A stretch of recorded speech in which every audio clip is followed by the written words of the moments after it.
Persona is one of the most beloved JRPG series of all time, so it's really not surprising when other JRPG developers are going to capitalize on the popularity of the genre and make what we simply call Persona clones. One of them is the Caligula effect Overdose, which is trying to be more direct in its approach of being a Persona clone, mainly taking place in high school, and it's also in modern times. But this one is a very special case that I would love to talk about with you guys because wow, this game is not what I expected. Welcome to appabendyt's Uncapped, a series of reviews by yours truly. Today we're going to be talking about the Caligula effect Overdose, a Persona clone from the writer of Persona 1 and 2. The Overdose edition is a remake of the original Caligula effect on the PS Vita back in 2016. But before we get to the clone, I want to say a huge thanks for liking and sharing my videos, subscribing and following me on social media, and for supporting me on Patreon, PayPal, and many other means, links down below. So what's the story of the Caligula effect?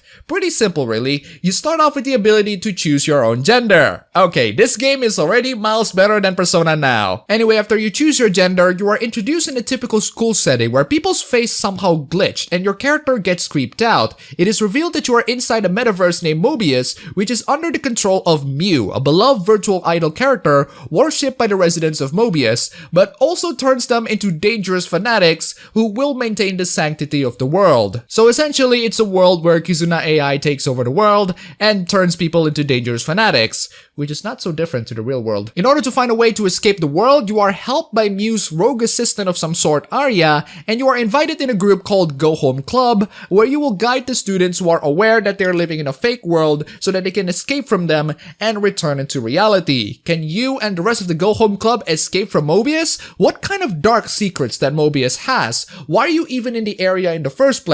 Do you want to wake up from this horrifying and uncanny fake world? Or do you want to stay and live in Wonderland? Red pill or blue pill? Now I went to this game expecting a Persona clone, but it's not a clone that I expected. Instead of a clone of the modern Persona trilogy, this game is a clone of Persona 2. And by that, I mean the good half of Persona 2, as in the one about characters, inner conflicts, and confronting dark and mysterious secrets of the past, instead of the Führer using robots and demons to take over the world. I mean, you can say that the virtual idols using pop music to manipulate people is just as ridiculous, but the parts that I truly love about Persona 2, namely the dark and mysterious backstory, are still here on this game. And it's stronger than ever. It's not really that surprising considering that this game is from the writer of Persona 1 and 2, Tadashi Satomi, but despite him being able to hone up his writing skills in this game, the game's introduction leaves a lot to be desired. In fact, first impressions of this game, in general, has truly left a bad taste, and I wouldn't blame you if you quit this game after at least 5 hours in. For one, it was incredibly rushed and not paced really well, and for two, the game gives the impression that it's a cheap and lazy Persona knockoff. The Mobius sounds like a really generic metaverse, but as you figure out what it truly represents, it becomes a genuinely terrifying world. But again, it takes quite a while before you realize the ramification and the impact that the Mobius has and its relation with the real world. Not only that, but the character gaining their power is, well, it just happens. Not a lot of build-up or any satisfying gain from it, but at least it isn't almost all off-screen like Persona 3. If you can get past at least the first 5 to 6 hours of the game turns from a cheap Persona knockoff to Persona 2 on steroids. If you thought a few characters having a tragic backstory is good, let's literally turn it up to 11 and more. The one part about the game that truly wins me was the social links, or the character scenarios as the game called them. They didn't really show its strength in the first few points, but then the game glitched and asked you if you want to dive in further into the characters in a manner that would make Monica proud and people who suffer from PTSD from playing Doki Doki Literature Club to crap their pants. The game even asked twice amongst the glitchy menu, as in to say, are you sure? You might stumble into something scary and I don't think you're prepared for that. A lot of the established characters will have some seriously dark and tragic pasts, and diving into them is one of the best parts of the game. Their backstories are very much reminiscent of Persona 2's character backstories in that they're tragic and puts all of the characters to become actually really terrible people on some and seriously pathetic individuals on others who have at least committed a grave and unforgivable sin. And that's precisely why the game has no romance. You can tease the characters for a romance in the end, but trust me, once you know their true nature, dating them would be the last thing that you'll do. But still, if the game does have romance, the romance options are not that bad, especially for the boys. I really dig Shogo in particular, who I swear to God looks like Simon Blackwell's lost son, but after I figured out who he really is, I'm gonna be stepping back, thank you. Still, I cannot deny the emotional impact that the characters' backstories have. There's one character backstory where I legit almost cried, and there's one character backstory that was actually interconnected. It's interconnected in the same way the characters' backstories are interconnected in Persona.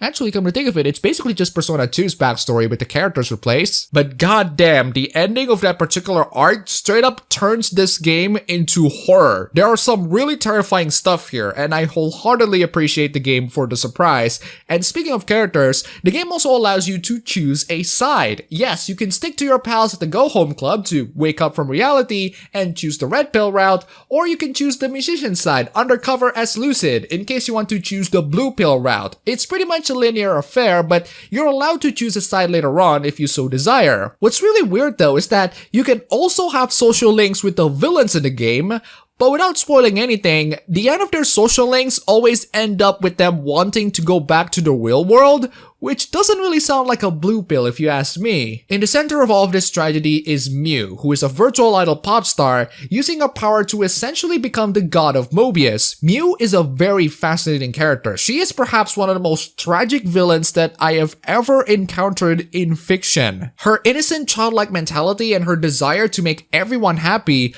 are incongruent with the harshness of reality. One of the major themes highlighted throughout the story is her descent into madness, thanks to her utopian delusion of everyone being happy and cheerful and having all their wishes fulfilled. Every single time she smiles or sounds happy, you can feel the pain that was building up in her. It's truly fascinating. She reminds me so much of Monica in that both characters have a lot of control in the world, except Mew loves everyone and wants to fulfill everyone's dreams, even if it takes some really drastic and sometimes even sadistic measures. And you know what's the most tragic part of all of this? She doesn't even realize that what she's doing is bad. She has the mentality of a 5-year-old, but the power of a god. Someone who deluded herself into thinking that if everyone's wish is fulfilled, everyone would be happy. But then she finds out that fulfilling everyone's wish can be a rather paradoxical affair. Did I forget to mention that I absolutely love the art style of this game? I absolutely love the art style of this game. The best way to describe it is that it's a bright and modern gothic vibe. A unique and very stylistic choice that, in my opinion, is worthy of Persona. The characters have a much paler skin thanks to the brightness and the vibrant nature of the art style, which sometimes make it a bit bland and indistinguishable at first, but it does make it stand out compared to, say, Tokyo Xanadu, another Persona clone where the aesthetics are merely just your typical anime that takes place in a modern setting. Another thing that I absolutely love about this game is the combat. The combat system reminds me of Frozen Synapse. It's a turn-based combat, but it works within a specific timeline where you can control and delay the attacks depending on the enemy's actions that you can also see in the future. I absolutely love Frozen Synapse, and this combat system is pretty cool, at least in theory. Unfortunately, you don't get to have as much control as the character's actions compared to Frozen Synapse. That, and if you're looking for something challenging, I'd recommend bumping the difficulty a bit up because the normal one is insultingly easy. But the thing about this game is that for every single fascinating thing that it does, it also does something that truly ruins it. Tokyo Xanadu might not be the most unique looking JRPG out there, but it certainly wins over this game in terms of soundtrack. While the game's music isn't really that bad, don't worry, you will feel pain listening to it. Whoever has the bright idea to play one and only one song, both inside and outside a battle, should be fired. I know that it makes sense on the game's setting because the songs are played by the musicians that helm the specific areas of the Mobius, but Christ almighty, just because it makes sense in context doesn't make it any less painful. I mean, sure, Persona has only a couple of battle musics, but at least the exploration music is different to the battle music, except for specific parts in Persona 5, but you get the idea. In this game, you have to listen to one and only one song as you are exploring and battling. When you are exploring, the game will play the melodic version, and when you're in battle, the game will smoothly transition into the vocal version. It's loop into eternity to highlight a hellish nightmare,